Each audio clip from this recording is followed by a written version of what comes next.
मियाँ साहब तुसी कोई वाकया सुना दो मक्का मदीना दा। मंजूर भाई मैं तुहानूं बड़ा प्यारा एक वाकया सुनाना वा। 2007 की गल है, अल्लाह पाक ने हज वास्ते बुला लिया तो 2007 च इलैक्शन भी सी MNA दा अफजल साहब का।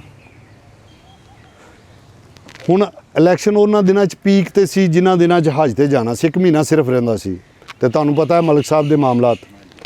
मैनूं कहण लगे मियाँ साहब उत्तों इलैक्शन है तो तुसीं हज दा ले लिया मामलात, तो इस तरह करो इस साल ना मिस कर दिओ, अगले साल चले जाना।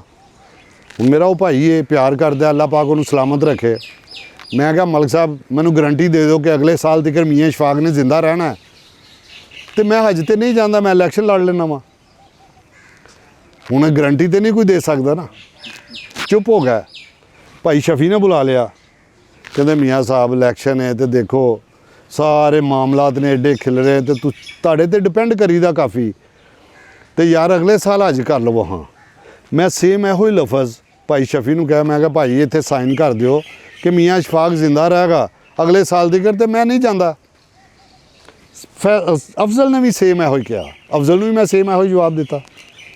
मैं क्या नहीं यार देखो मैं शायद इत्थे रह के तुहाडे वास्ते कुछ ना कर सका, उत्थे ज़्यादा बेहतर हो जाए। अल्लाह पाक ने बुला लिया, मंजूर साहब हज कर लिया, आखिरी फ्लैटां च गए हज कर लिया। मैं कदी नहीं फोन किया, ना किसी को नंबर दिता जल्दी किते, ना फोन किया। हुण मेरा भरा सी, मैनू उन्हें भेजा हज ते भी आप भेजा, पैसे भी सारे आप लाए। मैनू ना मैं क्या यार हुण सैफ नूं ना फोन कर लवां कि चलो की याद करे, कवेगा वेखो जाके फोन भी नहीं किया। मैं ना 8 दिनों बाद मलिक साहब नूं फोन कर लिया, तो मैं क्या की हाल चाल है, कहते ठीक है। मैनू मुबारक दी हज दी, कहते माशाअल्लाह मुबारक हो हज हो गया। मैं कहा अलहमदुलिल्लाह हो गया। कहते फिर हुण मियाँ साहब एक मेरी गल मान लवो, हज तुहाडा हो गया तो वापस आ जाओ। असी गए सां 42 दिन वास्ते, तो हाली किन्ने दिन होए ने, 10 दिन 8-10 दिन होए ने। मैं क्या नहीं सैफ इस तरह ना कर यार, देख अल्लाह पाक ने बुलाया, तो मैं तो हाली मदीना पाक भी नहीं गया, तो मैं मदीना पाक ही नहीं गया, तो इत्थों ही वापस आया। कहता मियाँ साहब अज ही पैसे दसो किन्ने भेजा, अज ही मदीना पाक चले जाओ, तो उत्थे सलाम पेश करके हाज़री पेश करके वापस आ जाओ, तो आ जाओ पाकिस्तान। मैं क्या नहीं साहब तेरी मेहरबानी यार, इंज ना कर। हुण मैं समझा रहा वां, वो मैनू कह रहा आ जा, तो मैं कह रहा मैं नहीं आना। मैं क्या मलिक साहब अल्लाह मेरा जानदा है, खुदा दी कसम शायद उत्थे तुहाडे कोल रह के ना मैं तुहाडे वास्ते कुछ ना कर सका। मेरा ईमान है मैं जिस दिन तुहाडा इलैक्शन होएगा ना, हुण तुहाडीआं लिस्टां मैं सारियां बना के दे आया, एंड दे दिन तक तुहानूं पेपर दे आया मैं। हुण जिस दिन तुहाडा इलैक्शन होएगा ना, तो मैं अल्लाह जानदा अल्लाह दे घर दे विचों बाहर नहीं निकलांगा जिन्नी देर तक तुहाडी जित दी आवाज़ मैनू नहीं आएगी।